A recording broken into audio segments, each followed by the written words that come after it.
Hello पिलामाने जय जगन्नाथ केमती अछ समस्ते आम चैनल ओडिया शुभु सार को समस्त को वेलकम।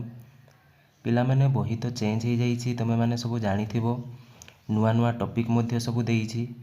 तेणु आज आम षष्ठ श्रेणी गणित संरचना जोटा कि तुम प्रथम अध्याय सेटा आरंभ करवा है। तेबे चलो खाता पेन बाहर कर वीडियोटी को शेष जाए पूरा ध्यानर सह देख। किछि भी जदि डाउट रोचे कमेंट सेक्शन में मते जणाओ मु निहाती भाव से सॉल्व करबा पई चेष्टा करी। आउ हाँ मु गारंटी दूची यही नोट्स टी को बा यही क्लास टी को पढ़ी सारा पर प्रथम विषय कौन सी डाउट तुम पाखे रही बुझिपार पिले। तेबे चलो आरंभ करवा। देख पिले आमे प्रथमे पढ़िबा संख्यारे संरचना।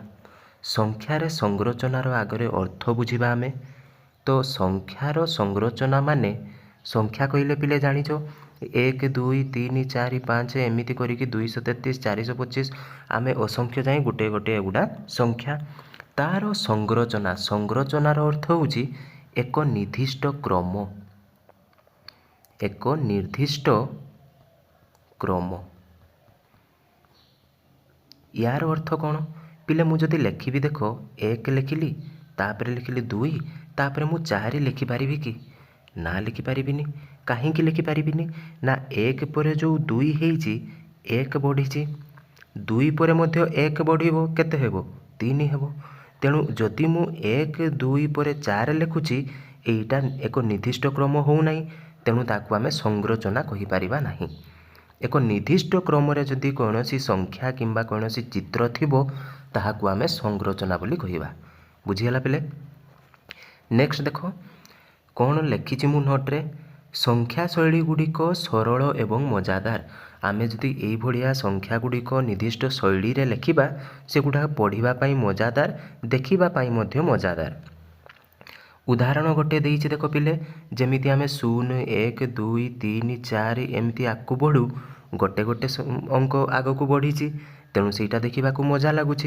से भाया मुझे लिखी 2 तापर लिखी 4 6 8 10 यही भाया जदि मु आग को बढ़ी केते बढ़ी रे पिले 2 2 बढ़ी बा मु कहि सब जुग्म संख्या गुड़ा मु लिखी। तेणु एइठी किछि उदाहरण देइछि जो गुड़ा कि तुमको बुझिबा पाई सहाय्य करिवो। मु जदि कहिबी सबुगुड़िक 1 लेख पिले तुम एमिति लिखिब 1 1 1 1 ये भाया लिखिब। मु जदि कहिबी सबुगुड़िक 5 लेख तुम लिखिब ये भाया 5 5 5 ये भाया कमा देकी लिखिब। बुझिपार ना पिले। सेकेंड कौन देइछि गणन संख्या। गणन संख्या क्या कहवा जो संख्या गुड़ी को आमे गणी पारिबा 0 को छाड़ी देकी 1 रु आमे आरंभ करिबा केते जाए असंख्य जाए ताकू आमे गणन संख्या कहि पारिबा। जुग्म संख्या क्या कहीपर जार एकक घरे 0 2 4 6 8 थाई पिले। आउ अजुग्म संख्या क्या कहवा जार एकक घरे 0 2 4 6 8 न थाई 1 3 5 7 न थाई ताहाकू आमे अजुग्म संख्या कहवा। तो देख पिले एइठी भी किछि निर्दिष्ट संरचना रे देइछि 1 पर हेइछि 3 2 बढ़ी 3 पर हेइछि 5 2 बढ़ी ये भाया आग को बढ़ी गोटे निर्दिष्ट पैटर्न रे बा सज्जी रे बा सज्जीकरण रे आग को बढ़ी। तापर देख पिले त्रिकोणीय संख्या। त्रिकोणीय संख्या कहले कौन त्रिकोणीय संख्या रे प्रथमे देइछि पिले देख 1 मु जदि एई जो संख्या गुड़ी को एक चित्र माध्यम रे दर्शेबी 1 टा मु केमिति लिखिबी एटा 1 3 टा 1 2 3 6टा 1 2 3 4 5 6 से भाया 10टा 1 2 3 4 5 6 7 8 9 10। तो पिले लक्ष्य कर एइठी जदि मु संख्यार सज्जीकरण टाकू देखिबी एइटा देख पिले गोटे त्रिभुज तैयारी करुछि। प्रत्येक संख्या त्रिभुज तैयारी करुछि। तेणु एई जो संख्या गुड़ा को मु त्रिकोणीय संख्या कहिबी बा 3टी कोण सृष्टि करुछि। बुझिपार पिले। नेक्स्ट देख कौन कही तापर देइछि पिले वर्ग संख्या।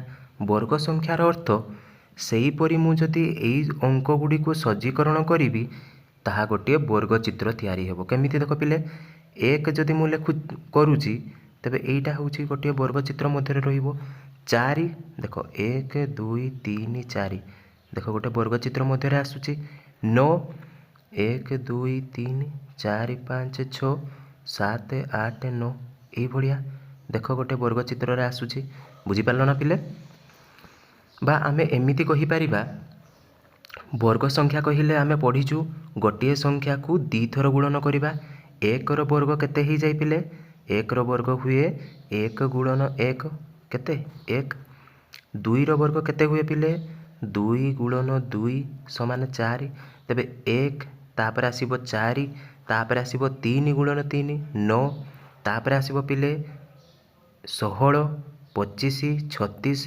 49 ये भाया आग को बढ़िबो बुझिपारल ना तापर आमे देखिबा घन संख्या कौन आमे जेमिति वर्ग संख्यार पढ़िले जे कौनसी संख्या को दुई थर गुणन कले वर्ग संख्या पाइबा सेही भलिया कौनसी संख्या को आमे जदि 3 थर गुणन करिबा तेबे आमे घन संख्या को पाइबा जेमिति एक को जदि मु 3 थर गुणन करूछि पाइबी 1 दुई को जदि 3 थर गुणन करिबी 2 दुणे 4 4 दुणे 8 1 पर पाइली 8 तापरे 3 गुणन 3 बा 3 रो घन ता केते पाइबी 3 3 9 9 3 27 से भलिया देख पिले 1 8 27 64 125 ये भलिया आग को बढ़ी तो यही सब संख्या को मु घन संख्यार सज्जीकरण बोली कहबी बुझीगला पिले तापर देख कौन कही एटी पिले मु छाड़ी देइछि एठी हेबो विरहांक संख्या विरहांक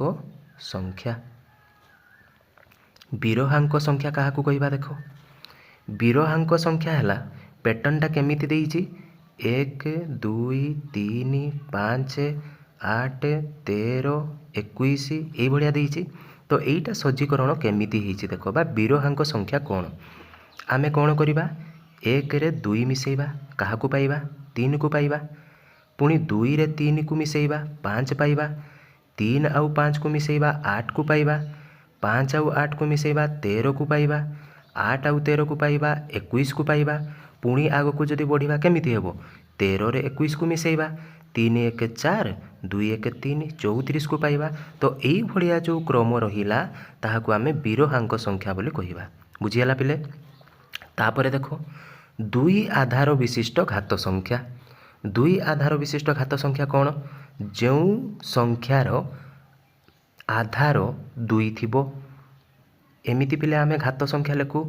2 रो घात 1 2 रो घात 1 तार अर्थ होउची 2टा थरे गुणन होइची 2 रो घात 2 यार अर्थ 2 गुणन 2 केते 4 तापर 2 रो घात 3 2 गुणन 2 केते हेबो पिले 8 यही भाया आग को बढ़ी तो ये 1 देइछि पिले देख 1 रो 1 केमिति देला 2 रो घात 0 2 रो घात 0 केते हुए पिले 1 हुए यही भाया क्रम रे सेटा आग को बढ़ी बुझीगला पिले तापर लास्ट देख कौन कही 3 आधार विशिष्ट घात संख्या तेबे तार आधार केते रहिबो 3 रहिबो 3 रो घात जदि मु 0 करूछि केते हेबो 1 हेबो 3 रो घात 1 केते 3 3 रो घात 2 यार अर्थ 3 गुणन 3 समान 9 तापर आसीबो पिले 3 रे घात 3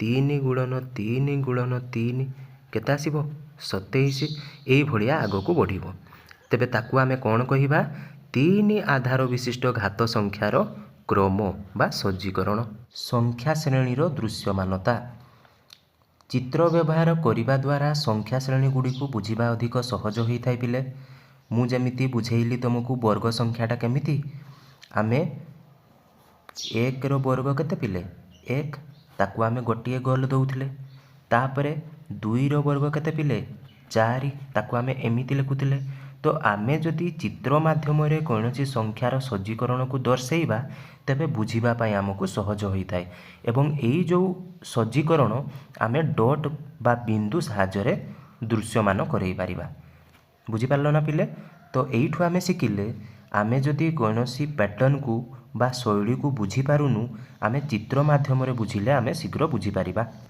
सेही भलिया पिले आमे जदि त्रिभुजाकार संख्या नबा एगुड़ी को बिंदु गुड़िक एक त्रिभुज गठन भाव में दर्शा जाई पारिबो माने आमे संख्या गुड़ा को एमिति लेखिबा ସେଗୁଡ଼ାକୁ ଯଦି ଆମେ ଡଟ୍ ମାଧ୍ୟମରେ ବା ବିନ୍ଦୁ ସାହାଯ୍ୟରେ ଦର୍ଶାଇବା ଗୋଟେ ତ୍ରିଭୁଜ ଅଙ୍କନ କରୁଥିବ। ଯେମିତିକି ଗୋଟେ ପ୍ୟାଟର୍ନ ଦେଇଛି ବା ଶୈଳୀ ଦେଇଛି ଦେଖ 1 3 6 10 15 ଆଗକୁ ବଢ଼ିଛି। ତ ଯଦି ଆମେ 1ର ଗୋଟେ ଗୋଲ ଦେଉଛେ, 3 ପାଇଁ ଏଇଭଳିଆ ଦେଖ ସଜ୍ଜୀକରଣ କରୁଛେ, 6 ପାଇଁ ଏଇଭଳିଆ ଡଟ୍ ଗୁଡ଼ିକର ସଜ୍ଜୀକରଣ କରୁଛେ, ଯାହାଦ୍ୱାରା କି ଏଗୁଡ଼ିକ ଗୋଟେ ଗୋଟେ ତ୍ରିଭୁଜ ସୃଷ୍ଟି ହେଉଛି। ତେଣୁ ଏହି ସଂଖ୍ୟା ଗୁଡ଼ିକର ଶୈଳୀକୁ ତ୍ରିଭୁଜାକାର ସଂଖ୍ୟା ବୋଲି କୁହାଯାଉଛି। ନେକ୍ସଟ ଦେଖ ପିଲେ ଘନ ସଂଖ୍ୟା।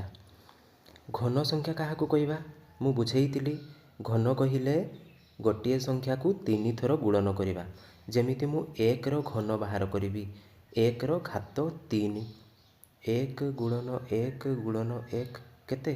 1। ସେଇଭଳିଆ ମୁଁ 2ର ଘନ ବାହାର କରିବି, 2 ଗୁଣନ 2 ଗୁଣନ 2, ଗୋଟିଏ ସଂଖ୍ୟାକୁ 3 ଥର ଗୁଣନ କରିବି, 2 ଦୁଣେ 4, 4 ଦୁଣେ 8, ସେଇଭଳିଆ 3ର ଘନ ହେଇଯିବ 27। ତେବେ ଆମେ ଯଦି ଏଇଭଳିଆ କିଛି ସମଘନକୁ ସଜ୍ଜୀକରଣ କରିବା, 1ର ଘନ କେତେ ହେଲା ପିଲେ? 1, ଦେଖ ଏଠି ଗୋଟେ ଅଛି। 2ର ଘନ କେତେ ହେଲା ପିଲେ? 8, ଦେଖ ପିଲେ ଏଠି 8ଟି ସମଘନ ଅଛି। ଏଇ ପ୍ୟାଟର୍ନରେ ଆଗକୁ ବଢ଼ିବ। ଏଇଟା ହେଉଛି 3ର ଘନ, 3ର ଘନ କେତେ ପିଲେ? 27। ଏଇଠି ଦେଖ 27ଟି ସମଘନ ଅଛି। ସେଇଭଳିଆ 4ର ଘନ ହେଇଯିବ 4 ଚକ 16, 16 ଚକ 64। ଏଇଠି ଦେଖ ପିଲେ 64ଟି ସମଘନ ଅଛି। ଏଇଭଳିଆ ଆକୃତିଟା ଆଗକୁ ବଢ଼ି ବଢ଼ି ଯିବ। ଏଇଗୁଡ଼ିକୁ ଆମେ ଘନ ସଂଖ୍ୟା ବୋଲି କହିବା। ଆଉ କିଛି କ୍ରମ ଦେଖ ପିଲେ, ସବୁ 1ର ଯଦି ଆମେ ସଂରଚନା ବନେଇବା ବା ଚିତ୍ର ମାଧ୍ୟମରେ ଦର୍ଶାଇବା, ଏଇଭଳିଆ ଆସିବ। ଏଠି ଗୋଟେ ବିନ୍ଦୁ 1 1 1। ଯଦି ମୁଁ ସବୁ 2ର ବନେଇବି, ତେବେ ଏଇଭଳିଆ ବନେଇବି 2 2 2 2 2, ଏମିତି ଆଗକୁ ବଢ଼ିବ। ମୁଁ କାହାର ବନେଇଲି? ଏଇଟା ସବୁ 2ର। ତାପରେ ପିଲେ ଦେଖ ଗଣନ ସଂଖ୍ୟା ଗୁଡ଼ିକର ସଂଖ୍ୟା ଗୁଡ଼ିକ କେମିତି ହେବ? ଗୋଟେ, ତାପରେ ଆସିବ ମାନେ 1 ପାଇଁ ଗୋଟେ ବିନ୍ଦୁ, 2 ପାଇଁ 2ଟା ବିନ୍ଦୁ, 3 ପାଇଁ 3ଟା ବିନ୍ଦୁ, ଏଇଭଳିଆ ଆଗକୁ ବଢ଼ିବ। ଅଯୁଗ୍ମ ସଂଖ୍ୟା ଗୁଡ଼ିକର ସଜ୍ଜୀକରଣ କେମିତି ହେବ? ପ୍ରଥମ ଅଯୁଗ୍ମ ସଂଖ୍ୟାଟି କେଉଁଠି? 1, ତେଣୁ ଗୋଟିଏ ବିନ୍ଦୁ, ତାପରେ ଆସେ 3, 1 2 3, ଏଇ ପ୍ୟାଟର୍ନରେ ରହିବ ପିଲେ ଦେଖ। ତାପରେ ଆସିବ 5, ପ୍ୟାଟର୍ନଟା ଲକ୍ଷ୍ୟ କର ପିଲେ, 7 ପାଇଁ, ତାପରେ ଆସିଲା 9 ପାଇଁ, ଏଇଭଳିଆ। ତ ଯୁଗ୍ମ ସଂଖ୍ୟା ଗୁଡ଼ିକର ମୁଁ ଯଦି ସଜ୍ଜୀକରଣ କରିବି, 2 4 6 8 10, ଏଇଭଳିଆ ଆଗକୁ ବଢ଼ିବ। ଏଇଗୁଡ଼ା ଆମେ ବିନ୍ଦୁ ମାଧ୍ୟମରେ ସଜ୍ଜୀକରଣ କରିଛୁ। ଆଉ କିଛି ଆଶ୍ଚର୍ଯ୍ୟଜନକ ପ୍ୟାଟର୍ନ ଦେଖ ପିଲେ, ଯଦି ଆମେ କୌଣସି ଅଯୁଗ୍ମ ସଂଖ୍ୟାକୁ ତାହାର ପରବର୍ତ୍ତୀ ଅଯୁଗ୍ମ ସଂଖ୍ୟା ସହ ଯୋଗ କରି କରି ଯିବା, ଏହାର ଅର୍ଥ ପ୍ରଥମ ଅଯୁଗ୍ମ ସଂଖ୍ୟାଟି କେଉଁଠି? 1, 1 ସମାନ 1 ଲେଖିଲି ମୁଁ। ତାପରେ 1ର ପରବର୍ତ୍ତୀ ଅଯୁଗ୍ମ ସଂଖ୍ୟାଟି 3, କେତେ ପାଇଲେ? 4। 1 ତା ପର ଅଯୁଗ୍ମ 3, ତା ପର ଅଯୁଗ୍ମ 5, କେତେ ହେଇଗଲା? 9। ସେଇଭଳିଆ ଯଦି ଆମେ ଆଗକୁ ବଢ଼ିବା ଆଉ ତାକୁ ଗୋଟେ ପ୍ୟାଟର୍ନରେ ରଖିବା ବା ବିନ୍ଦୁ ମାଧ୍ୟମରେ ଦର୍ଶାଇବା, ଦେଖ ପିଲେ ପ୍ରଥମେ କେତେ ବାହାରିଛି? 1, ଏଇଟା ଦେଖ ପିଲେ 1। ତାପରେ 4 ଆସିଛି, ଦେଖ ପିଲେ 1 2 3 4। ତାପରେ ଦେଖ 9, 1 2 3 4 5 6 7 8 9, ଏଇଭଳିଆ ଆଗକୁ ଏମିତି ବଢ଼ି ବଢ଼ି ବଢ଼ି ବଢ଼ି ଯିବ। ତ ଏଇଟା ଗୋଟିଏ ନିର୍ଦ୍ଦିଷ୍ଟ ଶୈଳୀ ବା ଆକାରରେ ଆମେ ପ୍ୟାଟର୍ନ ତିଆରି କଲେ ଏଇଭଳିଆ ସଂଖ୍ୟା ଗୁଡ଼ିକର ସଜ୍ଜୀକରଣ କରାଯାଇଥାଏ। ସଂଖ୍ୟାକ୍ରମ ଗୁଡ଼ିକ ମଧ୍ୟରେ ସମ୍ପର୍କ କ'ଣ ଅଛି ଏବେ ଆମେ ଦେଖିବା। ପ୍ରଥମ 10 କିମ୍ବା ପ୍ରଥମ 100 ଅଯୁଗ୍ମ ସଂଖ୍ୟାକୁ ଯଦି ଆମେ ଯୋଗ କରିବା, ତେବେ ଆମେ ଏକ ନିର୍ଦ୍ଦିଷ୍ଟ ବର୍ଗ ସଂଖ୍ୟାକୁ ଗଠନ କରିପାରିବା। ଏହାର ଅର୍ଥ ହେଉଛି ଆମେ କ'ଣ କରିବା? ପ୍ରଥମ 10ଟି ଅଯୁଗ୍ମ ସଂଖ୍ୟା 1 3 5 7 9 ଏମିତି କରିକି 19 ଯାଇ ପହଞ୍ଚିବ 10ଟି ଅଯୁଗ୍ମ ସଂଖ୍ୟା। ତାକୁ ଯଦି ଆମେ ଯୋଗ କରିବା, କେତେ ପାଇବା ପିଲେ? 100। ଅର୍ଥାତ୍ ପ୍ରଥମ 10ଟି ଯଦି ଅଯୁଗ୍ମ ସଂଖ୍ୟା ଆମେ ଯୋଗ କରିବା, ଆମେ 10ର ବର୍ଗକୁ ପାଇବା। 10ର ବର୍ଗ କେତେ ପିଲେ? 10 ଗୁଣନ 10 ସମାନ 100। ସେଇଭଳିଆ ଆମେ ଯଦି ପ୍ରଥମ 100ଟି ଅଯୁଗ୍ମ ସଂଖ୍ୟାକୁ ଯୋଗ କରିବା, ଏମିତି 1 3 5 7 କରିକି କେତେ ପର୍ଯ୍ୟନ୍ତ ଯିବ? 199 ପର୍ଯ୍ୟନ୍ତ ଯିବ। ତେବେ ଆମେ କେତେ ପାଇବା? 100ର ବର୍ଗ। 100ର ବର୍ଗ କେତେ ପିଲେ? 10,000। ସେଇଭଳିଆ ମୁଁ ଯଦି ତୁମକୁ ପଚାରିବି 1000ଟି ବା ପ୍ରଥମ 1000ଟି ଅଯୁଗ୍ମ ସଂଖ୍ୟାର ଯୋଗଫଳ କେତେ ହେବ? ପିଲାମାନେ ତମେ ସମସ୍ତେ କମେଣ୍ଟରେ ମୋତେ କୁହ। ୟାର ଆନ୍ସର୍ କେତେ ହେବ ପିଲେ କୁହ ଦେଖିବା।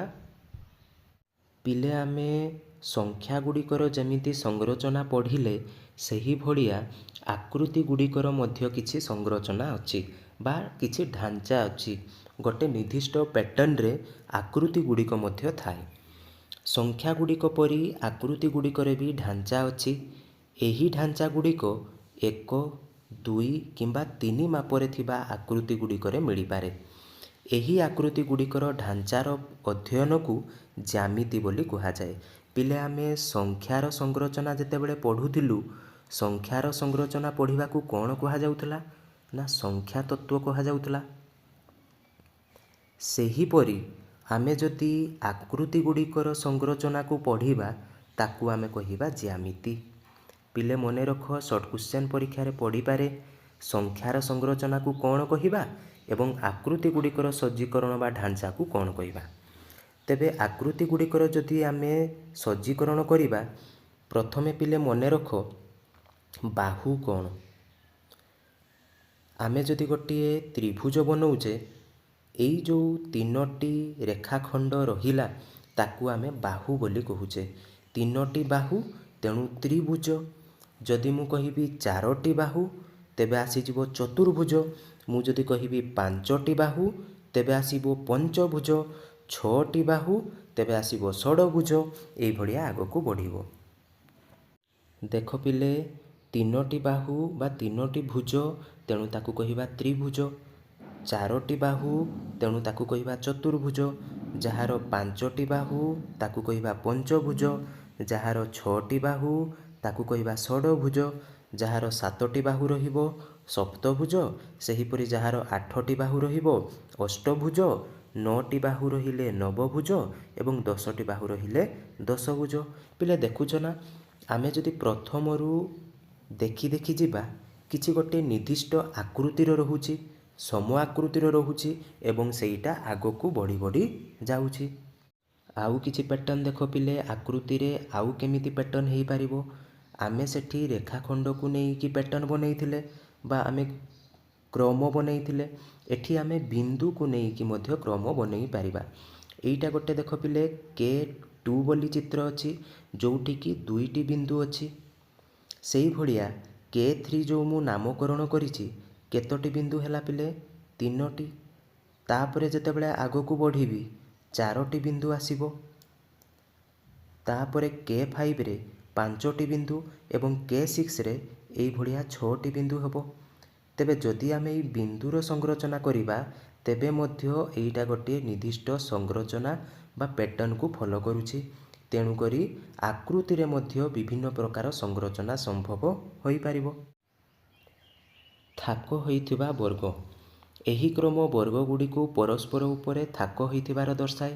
ପିଲେ ଚିତ୍ରରେ ଦେଖିପାରୁଛ ତୁମେ ସ୍ପଷ୍ଟ ଭାବରେ। ଏଠି ଗୋଟିଏ ବର୍ଗ ଚିତ୍ର ଅଛି, ତାପରେ ଆସିଗଲା 4ଟି, ଗୋଟିଏ ଉପରେ 3ଟି ଥାକ ହେଇକି ଅଛି। ତା ଉପରେ ଯଦି ଆମେ ପୁଣି ରଖିଦେବା, ଥାକ ଥାକ ହେଇକି ଉପରକୁ ବଢ଼ୁଛି। ତେଣୁ ଆମେ ବର୍ଗଚିତ୍ର ଗୁଡ଼ିକୁ ଥାକ କରିକି ବା ବର୍ଗଚିତ୍ର ସଂଖ୍ୟା ବଢ଼େଇକି ମଧ୍ୟ ଆକୃତିରେ କୌଣସି ସଂରଚନା ଆମେ ଆଣିପାରିବା। ସ୍ତୂପୀକୃତ ତ୍ରିଭୁଜ। ପୂର୍ବରୁ ପିଲେ ଆମେ ଯେମିତି ବର୍ଗଚିତ୍ରକୁ ନେଇକି ସ୍ତମ୍ଭ ବା ଥାକ ଥାକ ରଖିକି ଆଗକୁ ଆମେ ସଂରଚନା ତିଆରି କରିଥିଲୁ, ସେଇଭଳିଆ ଆମେ ତ୍ରିଭୁଜକୁ ନେଇକି ମଧ୍ୟ ସଂରଚନା ଆଣିପାରିବା। ଯେମିତିକି ଆଉ ଏଇ ଯେଉଁ ସଂରଚନା ପିଲେ କେଉଁଠୁ ଆସୁଛି ରେ? ବର୍ଗ ସଂଖ୍ୟାରୁ ଆସୁଛି। 1ର ବର୍ଗ କେତେ ପିଲେ? 1। ତେଣୁ ମୁଁ ଏଠି ଗୋଟିଏ ତ୍ରିଭୁଜ ଦେଲି। ସେହିଭଳିଆ 2ର ବର୍ଗ କେତେ ପିଲେ? 2ର ବର୍ଗ ହେଉଛି 4। 2ର ବର୍ଗ 4।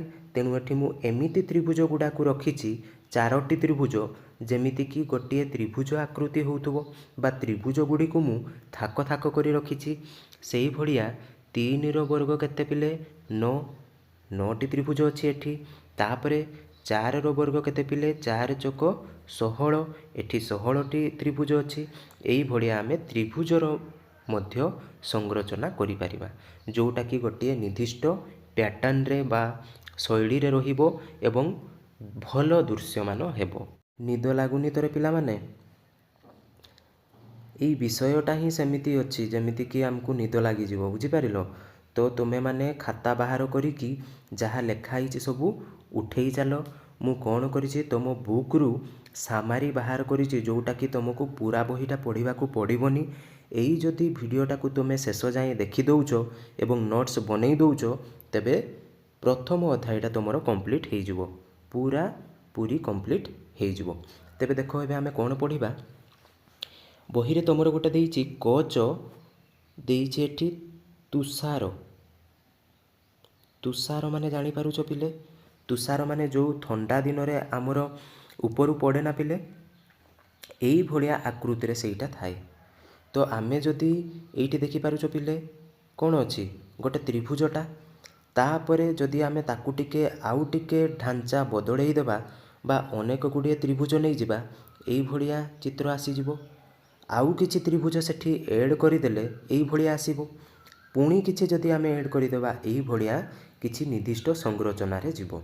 ତାକୁ ଆମେ କହିବା କଚ ତୁଷାର ବୋଲି ଆମେ କହିପାରିବା। ଏଇଟା ହେଉଛି ଆଜିକାର ପ୍ରଶ୍ନ।